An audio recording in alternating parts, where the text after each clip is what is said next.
U sportskoj hali u Arilju održana je promocija knjige Sportski centri u Republici Srbiji koja za centralnu temu uzima razvijenost sporta i postojanje infrastrukturnih objekata za bavljanje istim.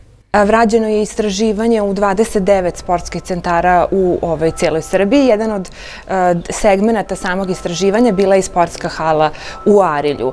Bilo je više autora, pretežno su autori profesori fizičkog vaspitanja, koji inače su i direktori sportskih centara. Osim njih i mene koja sam profesor, tu je bio i pravnik Miloš Škiljević i recenzenti su profesor Dragan Bataveljić, profesor ustavnog prava Univerziteta u Kragujevcu i profesor Radovan Pejanović sa Univerziteta u Novom Sadu. Važnost sportskih centara je velika, ne samo za preventivu u odnosu na očuvanje zdravlja nacije, nego i na dobre rezultate u sportu i sportska infrastruktura je osnov za razvoj sporta u Srbiji. Želeo bih da se zahvalim Srpskoj kraljevskoj akademiji naučnika i umetnika koje nam je pomogla u izdavanju knjige. Oni su ujedno izdavači knjige.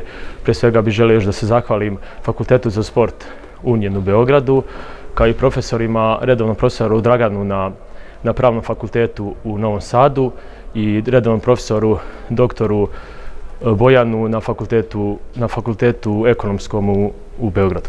Od 2016. godine primetan je znatan rast prisustva sportskih centara kao i različitih projekata. Međutim, ono na čemu treba još uvek raditi jeste ljudski potencijal koji je osnova razvitka bilo koje oblasti, a naročito sporta.